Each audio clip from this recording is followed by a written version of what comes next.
আমি হুনাতা আল হিমারি রাজার আদেশ নিয়ে এসেছি। রাজার? তিনি আমার কাছে কি চান? উনি ডেকেছেন। কিন্তু কেন? আমাদের কোনো গোস্তাকি হয়েছে নাকি উনি মালের ভাগ চান? আমি কিভাবে বলবো, নিজেই গিয়ে জেনে নাও। রুকাইয়া আমাকে বলেছে আব্দুল্লাহ যখন কাবাঘর থেকে ফিরে এলো আমি চোখের সামনে নূর দেখতে পেয়েছিলাম, যার চুল হর্ষের মতো। তুমি কি জানো আমি কেন ডেকেছি? জি না, জানি না।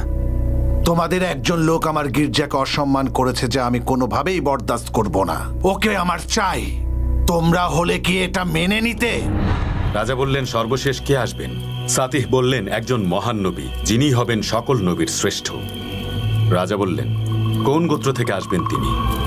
উত্তর, এমন একজন যিনি গালিবের, ফাহারের, মালিকের, নাধিরের, কিনানের পুত্র। তোমাদের মধ্যেই কেউ আব্দুল মুত্তালিব। এরপর রাজা শেখের কাছে গেলেন। তিনিও তাকে একই কথা বললেন। শেখ তাকে বললেন, ইয়াজানের রাজত্ব শেষ হয়ে যাবে। আল্লাহর রাসূল মানুষের হক আদায় করবেন। তার দয়ায় পুরো মানবজাতির মুক্তি হবে। আল্লাহর রাসূলই বিচারের দিন পর্যন্ত রাজা হয়ে থাকবেন। রাজা জিজ্ঞেস করলেন, বিচারের দিন মানে? শেখ বললেন, বিচারের দিন হল সেই দিন যেদিন সবাইকে মৃত্যুর পর জীবিত করা হবে এবং তার কর্মের জন্য প্রশ্নোত্তর করা হবে। তখন একটা ময়দানে সবাই সমবেত হবে। রাজা জিজ্ঞেস করলেন, আপনি সত্যি বলছেন? শেখ তাকে বললেন, আমার বলা প্রত্যেকটা কথাই সত্য। এটাই আল্লাহ তাআলার ইচ্ছা এবং এসব তার কথা, যিনি এই আসমান এবং জমিন সৃষ্টি করেছেন। তার মানে রাজার স্বপ্ন বাস্তব হবে। ইথিওপিয়ানদের সময় শেষ হতে চলেছে। ইয়েমেনেও কি সবাই এই ব্যাপারে কথা বলছে? সবাই এ ব্যাপারে অবহিত। মক্কার সবাই এ ব্যাপারে কথা বলছে। এখন ঘরে ঘরে এ কথা ছড়িয়ে গেছে। এমনকি এ খবর রাজা নাসারের কাছেও চলে গেছে এবং তিনি তার পরিবারকে বলেছেন ইরাকে চলে যেতে। উনি পার্সিয়ান রাজাকে একটা চিঠিও লিখেছেন। তারা আলহিরাতে চলে গেছেন এবং এখন ওখানেই রাজত্ব করছেন। তুমি আমার কাছে কি বলতে এসেছো সেটা বলো। ঠিক আছে মক্কা প্রধান, অনেকদিন পর আমি আবার এই পথে বাণিজ্যের উদ্দেশ্যে বের হয়েছি। আমার খবরটা হয়তো তোমাকে খুশি করতে পারিনি, বলতেই চাচ্ছিলাম না, তবুও ভাবছিলাম একবার তোমাকে বলি। চিন্তা না করে বলে ফেলো। আমি আব্দুল মুত্তালিব, যাকে মানুষ অনেক বিশ্বাস করে, এবং আমি আমার মানুষদের বিশ্বাস কখনো ভাঙব না। আব্রাহা। আব্রাহার কি হয়েছে? একটু শুনবেন এদিকে? তুমি বসো, আমি এক্ষুনি আসছি। হারিসের আব্বা শুনছেন? কি হয়েছে আলা? আমি বন্ধুর সাথে কথা বলছি। রুকাইয়ার ব্যাপারে কথা বলতে এসেছিলাম। কথা হয়েছে ওর সাথে? হ্যাঁ, কথা হয়েছে। কি বলেছে তোমাকে? সে বলল তার ভাই ওয়ারাকা। ওয়ারাকা খুব ধর্মভীরু, আমি তাকে চিনি। কি বলেছে সে? রুকাইয়া বলল সে আব্দুল্লাহকে বিয়ে করতে চায়, কারণ আব্দুল্লাহর কপালে সে একটা নূর দেখতে পেয়েছিল। তার ভাই নাকি তাকে বলেছেন একজন নবী আসছেন, সমগ্র জাতির জন্য এক নবী আসছেন, খুব বেশি দেরি নেই। তাই রুকাইয়া আব্দুল্লাহকে স্বামী হিসেবে চাইছে। কিন্তু আব্দুল্লাহ আমিনাকে বিয়ের পর যখন আবার রুকাইয়াকে বিয়ে করতে চাইল, রুকাইয়া তার এ প্রস্তাবে রাজি হয়নি। এটাকে গোপনই রাখো। আব্দুল্লাহ এখন বাণিজ্যের কাজে সিরিয়াতে গেছে। এমনিতেই অনেক কষ্ট করছে ও। আমিনার কি খবর? আমার মনে হয় সময় কাছে চলে এসেছে হারিসের আব্বা। তুমি জোহরা আর হাসিম গোত্রের কাউকে খুঁজতে লোক পাঠাও। আর আমিনাকে এখন একদম একা রাখা যাবে না। সব সময় ওর সাথে কারো থাকতে হবে। বারাকাকে পাঠিয়ে দাও। বারাকা অনেক ছোট, ও ওখানে কি করবে? কিছুই করতে হবে না, এই মুহূর্তে শুধু আমিনার সাথে একজন থাকা দরকার। এই বারাকা, বারাকা, তুমি আব্দুল্লাহ আর আমিনার বাড়িতে গিয়ে থাকো। আব্দুল্লাহ আর আমিনাকে আমি খুব ভালোবাসি, আমি অবশ্যই যাব। বারাকা, আমি আব্দুল্লাহকে উপহার হিসেবে তোমাকে পাঠাচ্ছি।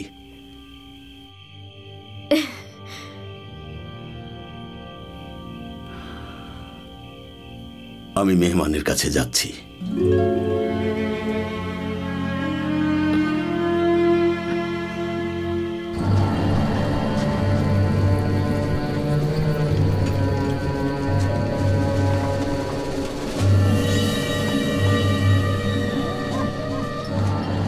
আমার মনে হয় না আব্রাহা আমাদেরকে শান্তিতে থাকতে দেবে। ওর আচরণ আমার সন্দেহজনক মনে হচ্ছে। কি চায় ও কি মক্কায় কোনো দুঃসংবাদ নিয়ে আসবে?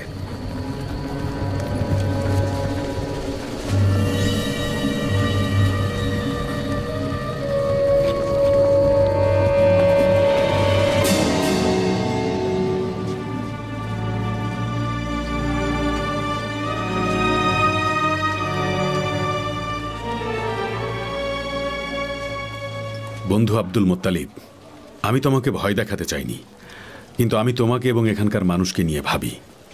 আমি বাণিজ্য করি এখানে, আর তুমি তো জানোই খাতেমের লোকেরা কাবাকে মানে না।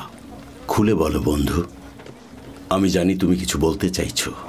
না আব্দুল মোত্তালিব, নিজের জন্য বলছি না, কিন্তু আমার মনে হয় আব্রাহা কোনো পরিকল্পনা করছে। কি পরিকল্পনা? আমি তো তোমাকে সব খুলেই বললাম, আশা করি তুমি আমার কথা বুঝতে পেরেছো।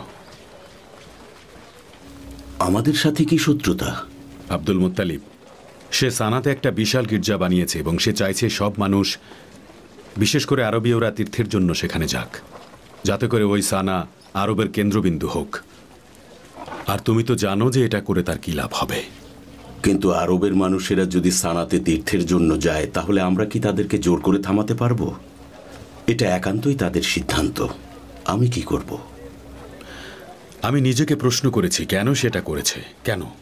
তোমার প্রশ্নের কি উত্তর পেলে? কাবা ধ্বংস করে দেবে। কি বললে? আমি তার সাথে যুদ্ধ করব। আরবীয়রা যারা যারা চায় আমার সাথে যোগ দিতে পারে।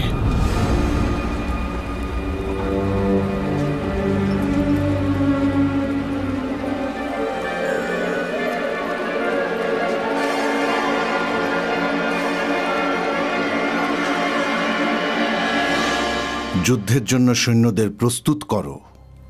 মক্কাকে ধ্বংস করার জন্য এগোতে তোমাদের ঠিক কতদিন সময় লাগবে? কয়েক সপ্তাহ লাগবে। আমাকে আরেকটা কথা বলো তো দেখি, মক্কা থেকে ইয়েমেনে যেতে ঠিক কতটা সময় লাগে? প্রায় 1 মাস, এর বেশি লাগবে না। আরবীয়দের মধ্যে কার এত সাহস আছে যে আমাদের মোকাবেলা করতে আসবে? আরবীয়দের মধ্যে কারো সাহস নেই আপনার সামনে এসে দাঁড়ানোর বা আপনার মোকাবেলা করার। তাহলে আমি ওদের ওই পবিত্র কাবা ঘরকে একেবারে ধুলোয় মিশিয়ে দেব, তারপর ওদের ওখানে রাজত্ব করব। আপনি এটা করতে পারলে আরব আমাদের হাতে চলে আসবে। একবার যদি আরব আমার হাতে চলে আসে, তাহলে আমার উদ্দেশ্য সফল। আমরা আমাদের সীমানা সিরিয়া পর্যন্ত বাড়িয়ে দেব। এটাই আমাদের একমাত্র উদ্দেশ্য। যেভাবেই হোক আমাদেরকে এটা করতেই হবে। আরবের ওই মূর্তিগুলো, শুধুমাত্র যেগুলোর কারণে আরবের সবাই ওখানে তীর্থ করতে যায়, সেগুলো আমাদের ধ্বংস করতে হবে। আপনি জানেন হুজুর, ওদের মূর্তিতে শ্যাওলা পড়েছে। পবিত্র মূর্তিতে শ্যাওলা? ঠিক শুনেছেন হুজুর, ঠিক। আরবীয়রা যখন খেতে পায় না, ওগুলো চেটে খায়। সেটা আবার ওদের কাছে পবিত্র? একবার ভেবে দেখা, ওদের বিশ্বাস আর পবিত্র ঘর কতটা ঠুনকো। জাহাপনা, আপনারা তো বলছেন ওদের মূর্তি পুরাতন হয়ে গেছে, কিন্তু ওদেরকে জিজ্ঞেস করলে বলে এই ঘর আল্লাহর হুকুমে তৈরি হয়েছে, তাই এটা পবিত্র ঘর। তারা আরো বলে তাদের এই পবিত্র ঘর আল্লাহর নবী ইব্রাহিম তার নির্দেশে তৈরি করেছেন, আর সেজন্যই এটা পবিত্র ঘর, এবং তারা সেখানে কোরবানি করে। ওটা নাকি পবিত্র জায়গা। পবিত্র জায়গা? কিভাবে? কারণ সেখানে আল্লাহ তাআলার বিশেষ রহমত আছে। খুন খারাপি নেই, অরাজকতা নেই, না কোনো পাপ আছে, না কোনো যুদ্ধ। তারা তো বলে একবার একজন মহিলা এবং পুরুষ পাপ কাজ করেছিল, আল্লাহ নাকি তাদেরকে পাথর বানিয়ে দিয়েছেন। তাদের নাম হলো ইসাফ আর নাইলা। ও কি বলছে এসব আসওয়াদ? ওই দুটো মূর্তির সবাই আরাধনা করে ওখানে। শুধুমাত্র আরবীয়রা ছাড়া আর কেউ পাথরের পূজা করে না। রোমান সাম্রাজ্যে সবাই তো খ্রিস্টান ধর্মের, যে ধর্ম খুব দ্রুত ছড়িয়ে যাচ্ছে, এবং কেউ এই খ্রিস্টান ধর্মের পথে কাটা হয়ে আসতে পারবে না। শুধু ওই কাবাই এখন একমাত্র বাধা। এটার জন্য খ্রিস্টান আরব দেয়াল তৈরি হবে। পার্সিয়ান রাজত্বের মধ্যে কিসরা, আনু এবং সারওয়ানের ঠিক মুখের উপরে আমাদের সময় চলে এসেছে। তৈরি হও, সবাইকে যুদ্ধের জন্য প্রস্তুত করো।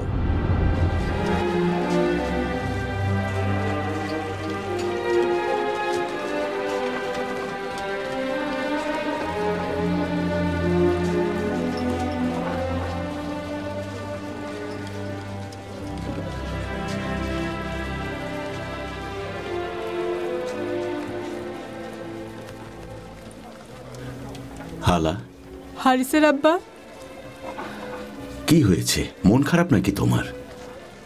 হামজার কিছু হয়েছে? হামজা একদম ঠিক আছে।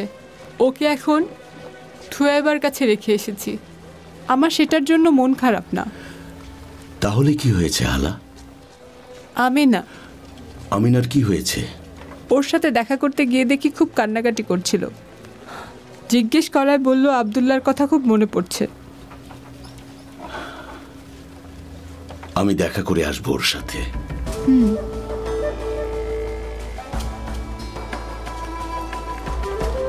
হামজা,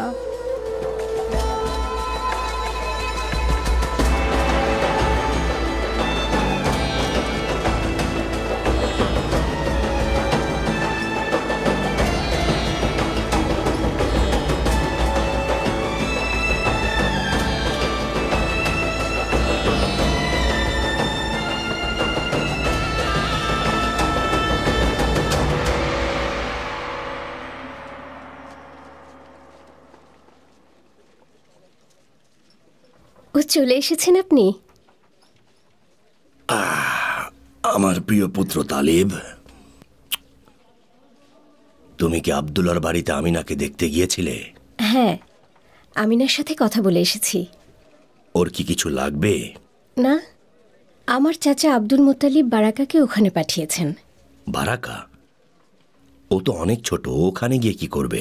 আমার চাচা নিজে ওকে আব্দুল্লার বাড়িতে পাঠিয়েছেন। আর বারাকাও ওখানে খুশি মনে থাকতে চেয়েছে। আর ও তো রান্না করার কাজ আর পানি তোলার কাজ করতে পারে। এমনিতে মেয়েটা খুব কাজের, ঘরের সব কাজ পারে। আমি নিশ্চিত ও আমিনাকে সব সাহায্য করবে। রাব্বিল কাবা ওর ভালো করুক ফাতিমা, আমি দোয়া করি।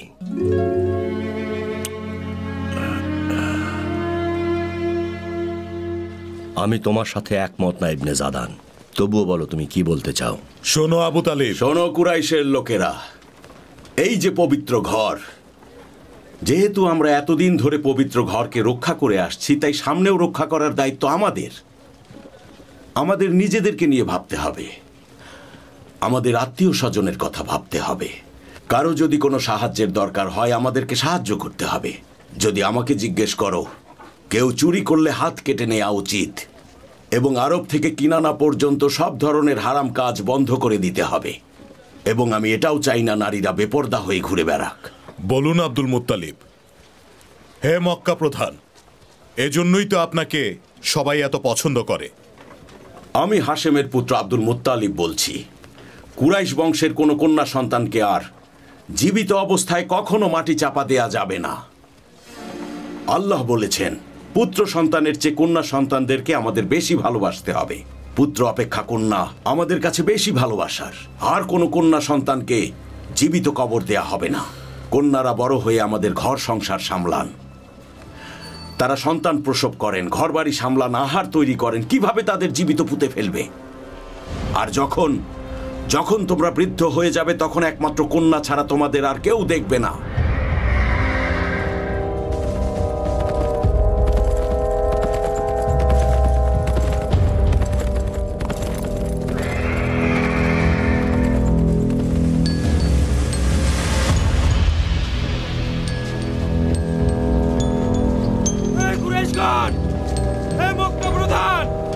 আপনাদের জন্য একটা দুঃসংবাদ আছে। হে কুরাইশগণ, হে মক্কা প্রধান, একটা খারাপ খবর আছে। হে কুরাইশগণ, আপনার জন্য দুঃসংবাদ আছে। আপনার ভাই আব্দুল্লাহ নেই।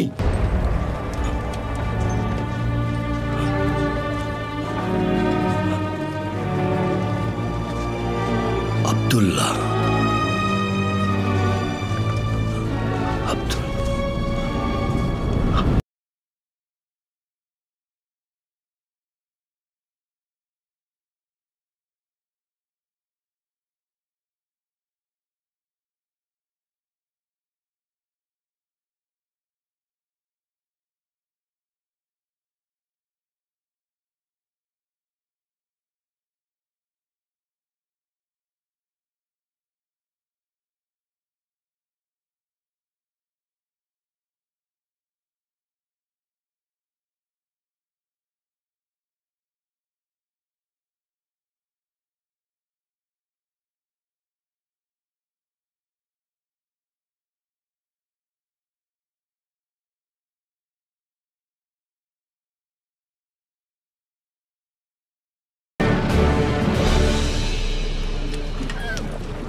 আব্রাহা মনে হয় তার সৈন্যদের নিয়ে বেরিয়ে গেছে নুফাইল।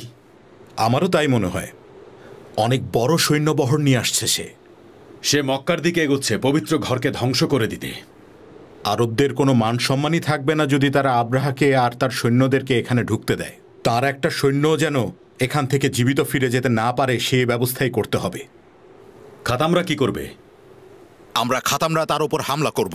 রাজা আব্রাহাকে একেবারে ধুলোর সাথে মিশিয়ে দেব আমরা। আমি যতদূর জানি আরবদের মধ্যে খাতামরা কোনো বেআইনি কাজ করবে না। তুমি ঠিকই বলেছ নাফার। কেউ পবিত্র ঘর ধ্বংস করতে চাইছে, এটা আমরা কখনোই মেনে নেব না। কখনো না, কোনোভাবেই না। ওরা কুরাইশের সাথেই আছে এবং পবিত্র ঘরকে রক্ষা করবে। মনে হয় না আব্রাহা এখানে এসে বেশি কিছু করতে পারবে। আর আমার মনে হয় না আরবীয়রা আব্রাহাকে এভাবে সফল হতে দেবে। আরবীয়রা যদি একজোট হয়ে থাকে তাহলে লড়াই করতে পারবে। তুমি যা বলছো তা কি তুমি নিশ্চিত হয়ে বলছো? পুরোপুরি নিশ্চিত না, কিন্তু আমার মন এটাই বলছে পবিত্র ঘরের জন্য ওরা জীবন দিয়ে দেবে। আরবীয়দের মধ্যে কেউ কি আব্রাহার সাথে হাত মেলাতে পারে? সে ধ্বংস হয়ে যাবে, তাকে আরবীয়রা ছাড়বে না। নাজরানের আল হারিস বংশে এমন কিছু লোক আছে তারা বেইমানি করলেও করতে পারে, নিজেদের স্বার্থের জন্য এটা করতে পারে। কিন্তু তুমি তো মক্কা প্রধানকে ভালো করেই চেনো। যে মুহূর্তে আব্রাহার সৈন্যরা মক্কায় ঢুকবে তখনই মক্কা প্রধানের কাছে খবর চলে যাবে।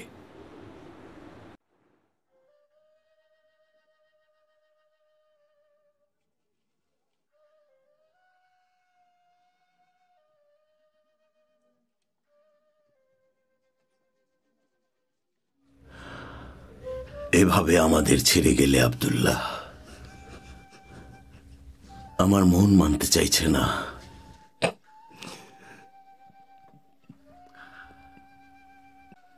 এই মুহূর্তে আমিনাকে একা রাখা একদম ঠিক হবে না। নিশ্চয়ই ও ভেঙে পড়েছে। ওর কষ্ট আমরা অনুমানও করতে পারছি না। ওর অনাগত সন্তানের জন্য এটা দুঃসংবাদ। ওর দিকে খেয়াল রাখতে হবে। ওকে একদম একা ছাড়া যাবে না। আমি আগে থেকেই সেই ব্যবস্থা করে রেখেছি। ওর অবস্থাটা আমি বুঝতে পারছি।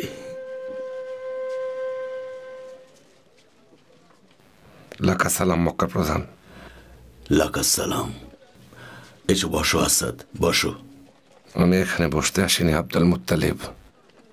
একটা খারাপ খবর আছে, কিভাবে বলবো বুঝতে পারছি না। আমার ছেলে আব্দুল্লাহর মৃত্যুর চেয়েও ভয়ঙ্কর কোনো খবর সেটা? বলুন না চাচা, কি খবর? ইথিওপিয়ানরা আব্দুল মুত্তালিব। কি করেছে জলদি বলো। ওরা এদিকে এগিয়ে আসছে। আব্রাহা তার বিশাল সৈন্যবহর নিয়ে আসছে পবিত্র কাবাকে ধ্বংস করে দিতে।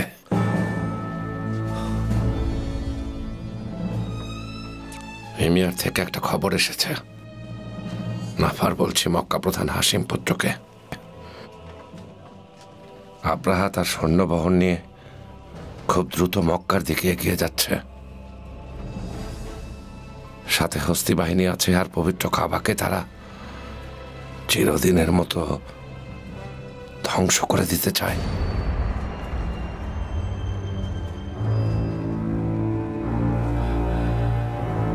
হে আল্লাহ, তোমার পবিত্র ঘরকে রক্ষা করো।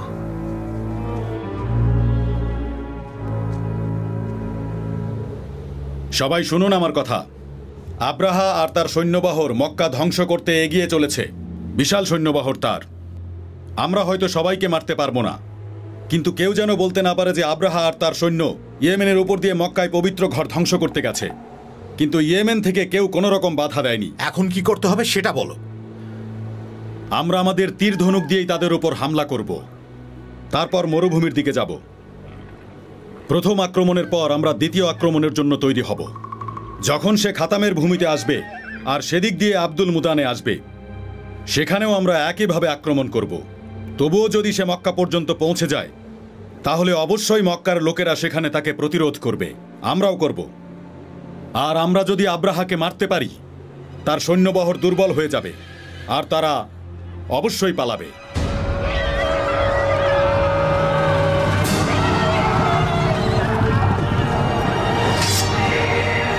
একজনও যেন পালাতে না পারে। আক্রমণ! আক্রমণ! মাকসুদ এরা কারা বলো তো? আমার এত বড় সৈন্যবহরের সামনে এসে দাঁড়ানোর এত সাহস কার? আমি জানি না এরা কারা, কিন্তু আমার মনে হচ্ছে এরা হিমায়রির জনগণ। একজনের নেতৃত্বে তারা এসব করছে।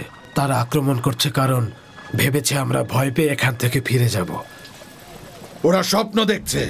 পৃথিবীর কেউ আমাকে এই যুদ্ধে থামাতে পারবে না। আমি ওদের ওই কাবাঘর ধ্বংস করবই। তুমি আমার কথা শোনো আসওয়াদ, আমি একজন যোদ্ধা। এসব ছোটখাটো হুমকিতে ভয় পাওয়া আমার স্বভাব না। ওদেরকে যুদ্ধ করতে দাও। খুব তাড়াতাড়ি ওদের চোখ থেকে পর্দা সরে যাবে। আমি ওদের প্রত্যেককে আমার কারাগারে বন্দি দেখতে চাই। আর ওদের ওই সেনাপতিকে আমার সামনে জলদি হাজির করো। জয় হুকুম প্রভু।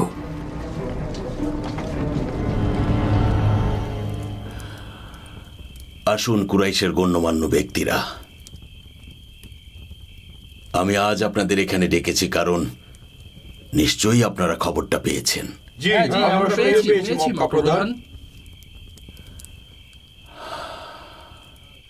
আব্রাহা মক্কার দিকে এগিয়ে আসছে। ওকে কিভাবে প্রতিরোধ করতে পারি? ওদের তো অনেক সৈন্য, আর আমাদের তো কিছুই নেই।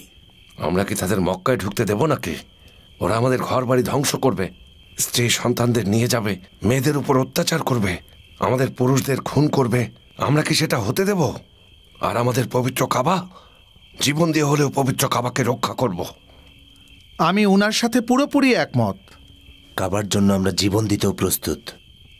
এই যে মক্কার প্রধান, আমাদের পবিত্র কাবা আমাদের জন্য সাধারণ কিছু না। কাবাকে রক্ষা করার দায়িত্ব কিন্তু আমাদের। আগে আলু আলীদের বাবাকে বলতে দাও। বলুন আলু আলীদের বাবা। আমি বলছি আরবের সব জাতিকে বার্তা পাঠানো হোক, তারা যেন তাদের গোত্র থেকে লোক পাঠায়, তারা যেন আমাদের সাথে এক হয়ে আব্রাহার সৈন্যদের বিরুদ্ধে লড়াই করে। ভালো বলেছেন মগিরা চাচা, কিন্তু আব্রাহার সৈন্যদের খবর আরবের সব জায়গায় পৌঁছে গেছে, তাও তো কেউ এলো না। শোনো আব্দুল মুত্তালিব। বলুন, শুনছি। আমরা কুরাইশ বংশের সবাইকে একত্র করে আমরা সবাই মিলে আব্রাহার বিরুদ্ধে লড়াই করব। বলুন আব্দুল মুত্তালিব, আপনার কি সিদ্ধান্ত? কুরাইশের গুণীজন, দেখুন এটা একটা বিশাল সমস্যা। মনে হয় না এখন আরবীয়রা আমাদের সাহায্য করে নিজেরা বিপদে পড়বে। এখন তাদের সাহায্য চেয়ে কোনো লাভ হবে না। যদি কিছু আরবীয়রা পথে আব্রাহার উপরে আক্রমণ করে, তাতেও আমার মনে হয় না খুব একটা লাভ হবে। বিশাল সৈন্যবহর নিয়ে আসছে। এখন শুধুমাত্র আমরা আল্লাহর কাছেই সাহায্য চাইতে পারি। না, শেষ পর্যন্ত আমরা আব্রাহার বিরুদ্ধে লড়াই করব। বাড়ি ফিরে যান আর আল্লাহর কাছে দোয়া করুন আব্রাহার সৈন্যবহর যেন এখানে পৌঁছানোর আগেই ধ্বংস হয়ে যায়। ইয়া রাব্বুল কাবা, তুমি আমাদেরকে রক্ষা করো। তুমি তোমার পবিত্র কাবাকে রক্ষা করো।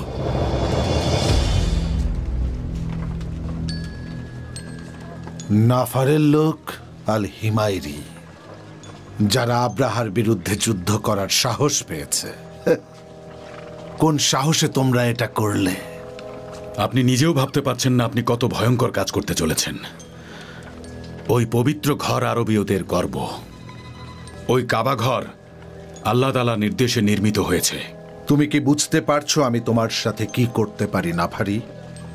সেটা আমি জানি না, কিন্তু আপনি যদি আমাকে জীবিত ছেড়ে দেন, আপনার বিপদ হতে পারে। কথাটা মনে রাখবেন। আমাকে ভয় দেখানোর চেষ্টা করছো? এটা জানার পরেও যে আমি রাজা আব্রাহা? একে লোহার শিকল দিয়ে বেঁধে রাখো আর নিয়ে চলো আমাদের সাথে, যাতে নিজের চোখে আমাদের সাথে গিয়ে দেখতে পারে কিভাবে আমরা ওদের ওই কাবা একেবারে ধ্বংস করি। আমি ভয় দেখানোর চেষ্টা করছি না, শুধু সতর্ক করছি। আজ পর্যন্ত যারা কাবা আক্রমণ করার চেষ্টা করেছে, তাদের নাম চিরতরে মুছে গেছে। নিয়ে যাও, আর আমি যা বললাম তাই করো।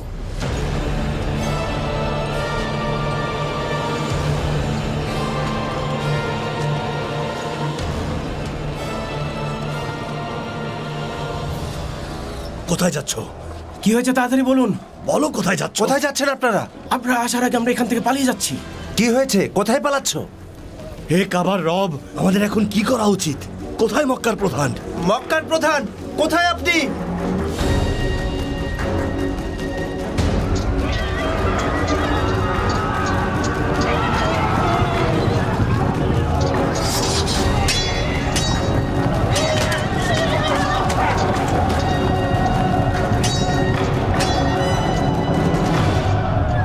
সাবধান করে দিচ্ছি নুফাইল, তোমার লোকদের তলোয়ার ফেলে দিতে বলো, না হলে বেঁচে ফিরবে না কিন্তু। এক শর্তেই আমরা আমাদের তলোয়ার ফেলবো। কি? খাতামের যত লোককে তোমার রাজা বন্দী করেছে তাদের সবাইকে ছেড়ে দিতে হবে। সেই সিদ্ধান্ত শুধু রাজাই নিতে পারবেন। আচ্ছা ঠিক আছে, মানলাম। তাহলে আমি তোমাকে আরেকটা শর্ত দিচ্ছি, তুমি আমাদের সৈন্য দলে যোগ দেবে এবং আমাদের সাথে মক্কায় যাবে। তো কি বলো তুমি?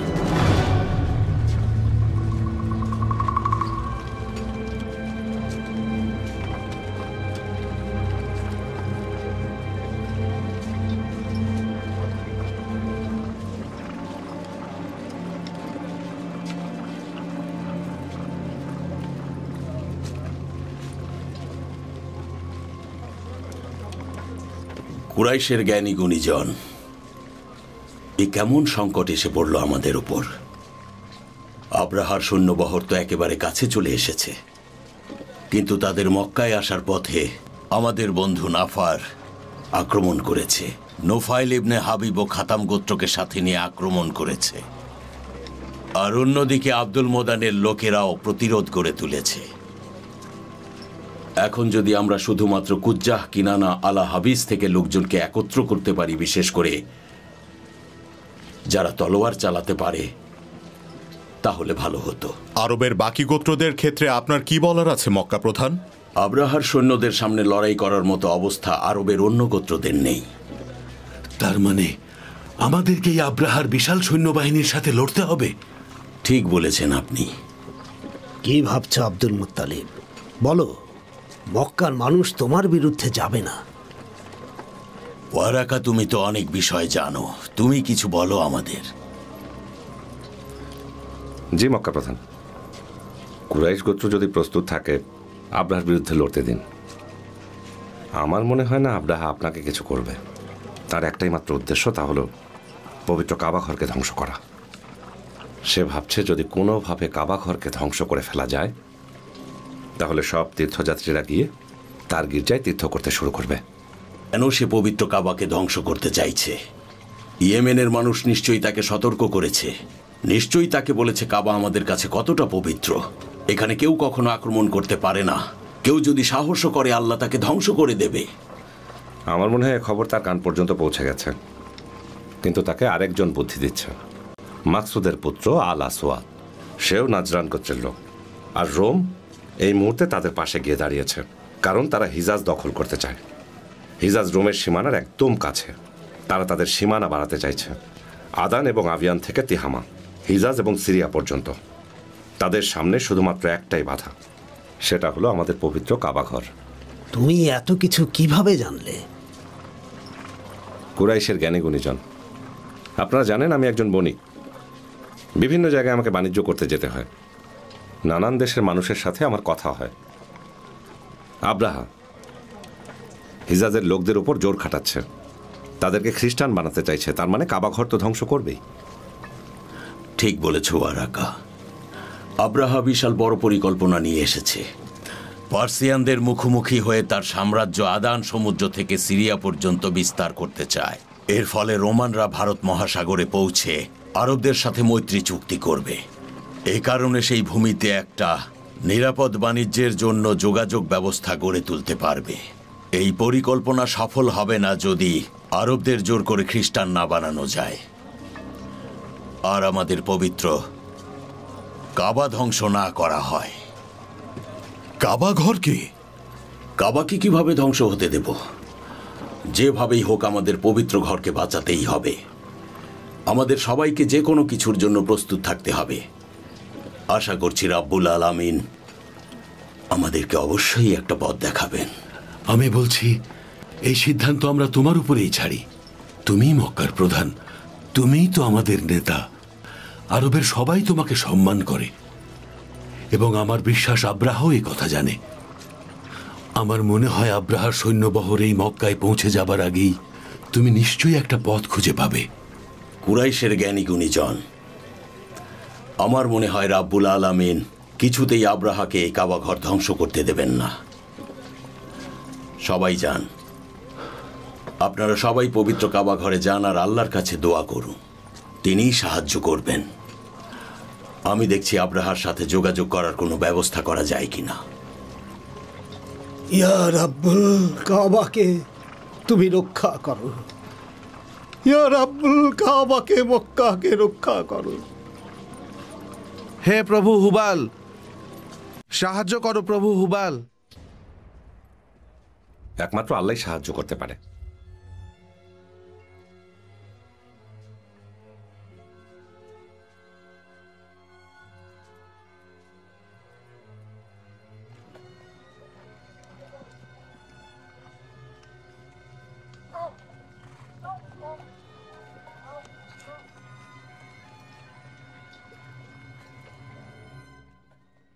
ওই হিমায়রিকে নিয়ে এসো, আর সাথে ওই নুফাইলকেও আনো।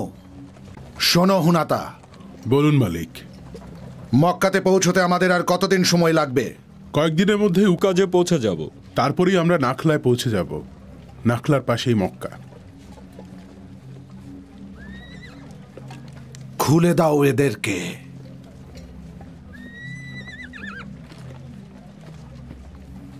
কেন ধরে এনেছেন? কি চান আপনি আমার কাছে? আমাকে বলো তো হিমায়রি, ওই পবিত্র ঘরের অনুসারীদের নিয়ে কি যেন বলছিলে আমাকে তুমি? তাদের ব্যাপারে আমি জানতে চাই। তারা ব্যবসা বাণিজ্য করে, যুদ্ধ করে না। তাদের ওই ভূমি পবিত্র। তাদের ভূমিতে তলোয়ারের ঝংকার নেই। ওখানে কোনো যুদ্ধ হয় না, সেখানে কোনো মারামারি হয় না। শুধুমাত্র নির্বোধরাই ওখানে যুদ্ধ করতে যায়। আর তাছাড়া অনেকদিন ধরেই আরবের উপর অনেকের নজর আছে।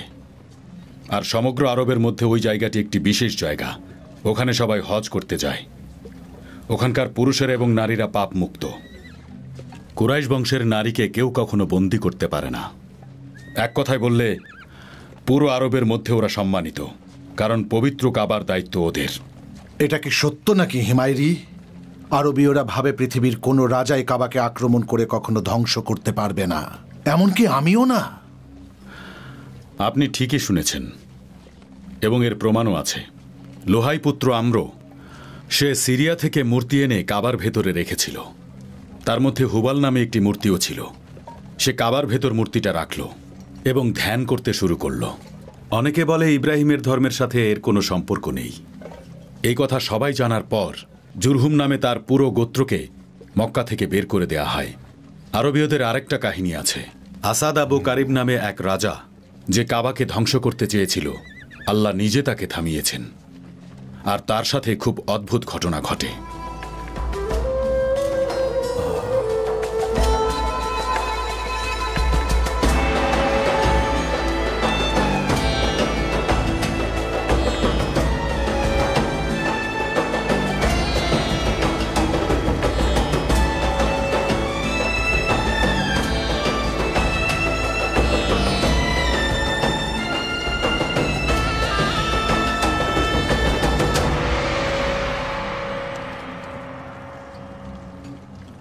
আচ্ছা, আমাকে রাজা আবু কারিবের গল্পটা বলো তো হিমিয়ারি। শোনার জন্য অধীর আগ্রহে বসে আছি। আরবের লোকেরা বলে যে রাজা আবু কারিব একজন মূর্তির পূজারী ছিল। একদিন আল হিজাজে আক্রমণ করার উদ্দেশ্যে বের হয়ে গেল। যখন সে হুজাইল পার হল, তারা তাকে বলল, দয়া করুন মালিক, হুজাইল গোত্রের লোকেরা খুব গরিব, কিন্তু তারা এমন একটা ঘরের সন্ধান দিতে পারেন যেখানে হিরে জহরতের কমতি নেই। সে যেন সেখানে গিয়ে আক্রমণ করে। সেই পবিত্র ঘরটি ছিল মক্কায়, তার নাম কাবা। তারপর রাজা আবু কারিব মক্কায় পৌঁছালেন কাবায় আক্রমণ করতে, কিন্তু দুজন জ্ঞানী মানুষ তাকে থামালেন। তারা তাকে বললেন, রাজা আবু কারিব, আজ পর্যন্ত যারাই পবিত্র কাবার ঘরে আক্রমণ করতে চেয়েছে, সে তার সৈন্যসহ মরুভূমির উপর ভয়ঙ্কর এক মৃত্যু উপহার পেয়েছে। রাজা আল কারিব, মহান আল্লাহ তাআলার নির্দেশে এই পবিত্র কাবাঘর নির্মাণ করা হয়েছে। আপনি যদি সেটাকে ধ্বংস করতে চান, তাহলে এর পরিণাম কিন্তু ভয়ঙ্কর হবে। তারপর আবু কারিব তাদের দুজনকে বললেন, তাহলে আমি পবিত্র কাবাঘরে পৌঁছানোর পরে কি করব বলুন আমাকে। জ্ঞানী লোক বললেন, সবার মতো আপনিও সেখানে সিজদা করুন, কাবার চারদিকে ঘুরুন এবং কাবার সম্মানে আপনার মাথার চুল কাবার উদ্দেশ্যে কামিয়ে ফেলুন এবং যতক্ষণ কাবার মাটিতে থাকবেন সিজদা করুন। তখন রাজা বললেন, কেন আমি এসব করব সেটা বলুন আমাকে। তারা রাজাকে বললেন, আল্লাহ তাআলার নির্দেশে আমাদের পিতা ইব্রাহিম এই পবিত্র ঘর নির্মাণ করেছেন, তাই আপনাকে বলছি, কিছু মানুষ পবিত্র ঘরে মূর্তি ঢুকিয়েছিল এবং পবিত্র কাবা ঘরকে অপবিত্র করেছিল। রাজা আবু কারিব তাদের কথা শুনলেন এবং বিশ্বাসও করলেন। তিনি হুজাইল থেকে একজনকে নিয়ে এলেন, যে তাকে কাবা ঘরে আক্রমণ করতে বলেছিল। রাজা তাদের হাত পা কেটে ফেলেন। তারপর তিনি মক্কার দিকে এগোলেন এবং সেখানে গিয়ে তিনি মাথার চুল কামিয়ে ফেললেন। তিনি 6 দিন পর্যন্ত পবিত্র কাবা ঘরে ছিলেন এবং বিশাল একটি চাদর দিয়ে কাবা ঘরকে ঢেকে দিলেন। তিনিই প্রথম মানুষ যিনি কাবা ঘরকে ঢেকেছিলেন। তারপর তিনি নির্দেশ দিলেন পবিত্র ঘরকে পরিষ্কার করতে এবং এখানে যেন কেউ মৃত প্রাণী না আনে। তার জাতিকে নির্দেশ দিলেন এবং তিনি একটি লোহার দরজাও তৈরি করে দিলেন। সেদিনের পর থেকে তার জাতি পবিত্র কাবা ঘরকে প্রত্যেকে নিয়মিত সেজদা করতে থাকেন।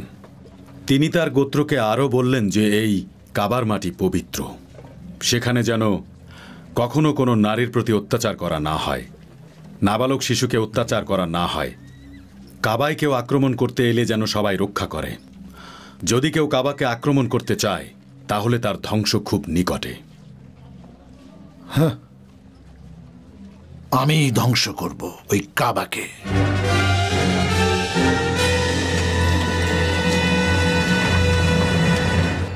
আমি খুব তাড়াতাড়ি এর শেষ দেখতে পাচ্ছি।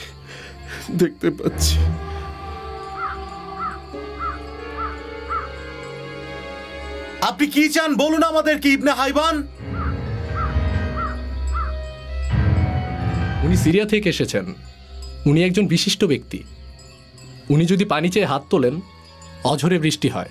ও জিউসের অনুসারী, হে কুরাইশ, আন্নাদির আর কোয়াইনুকার বংশধর, যখন আমি সিরিয়া থেকে তোমাদের মাঝে এসেছিলাম তখন কিভাবে ছিলাম বলো?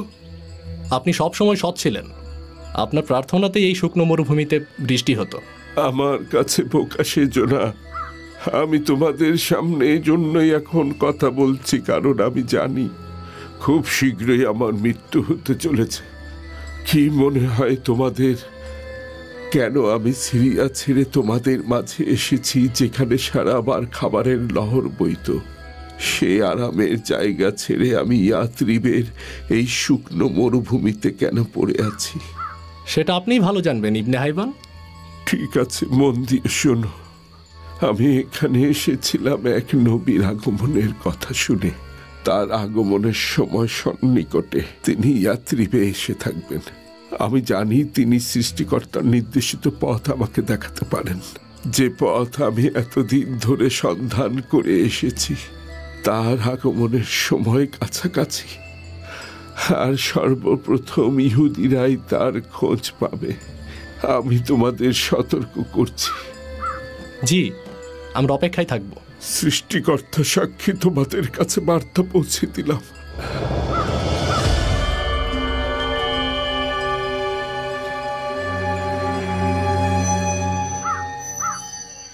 আমরা ইবনে হাইবানের শেষ কথাগুলো মনে রাখব।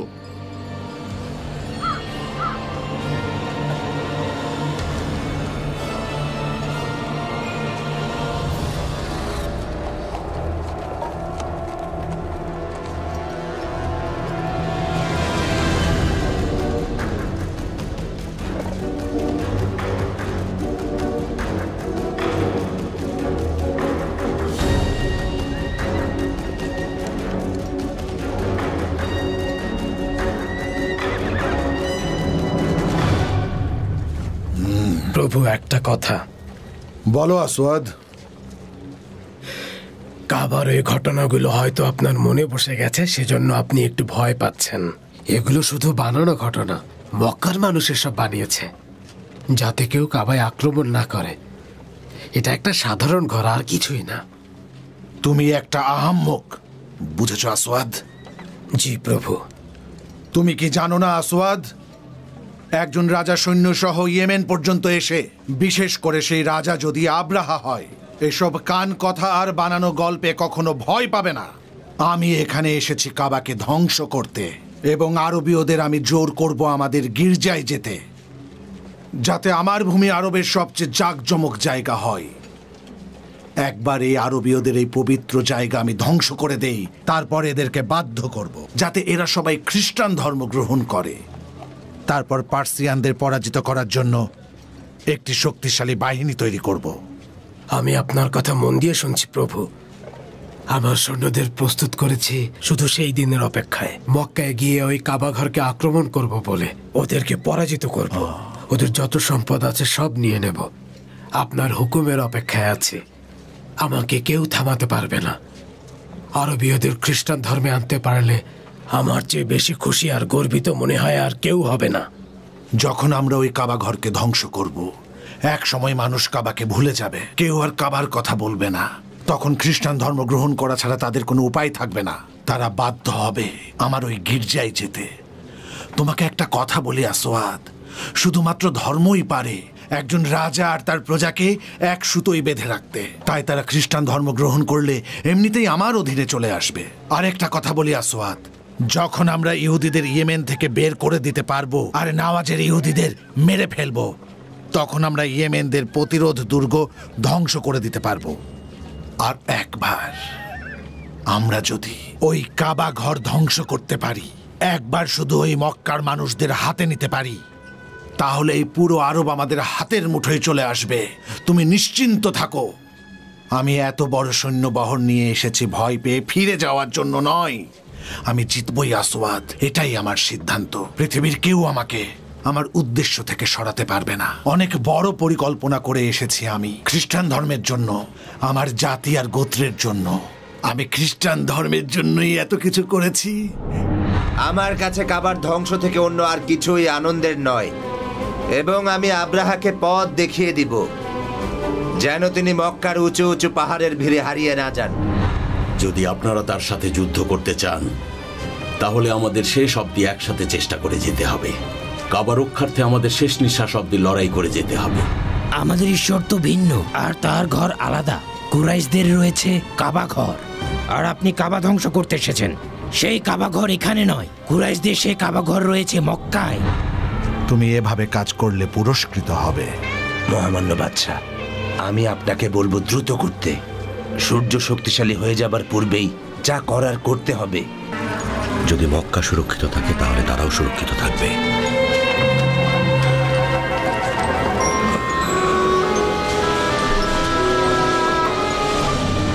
ধৈর্য ধরো, সকল পশু ফিরিয়ে আনবো।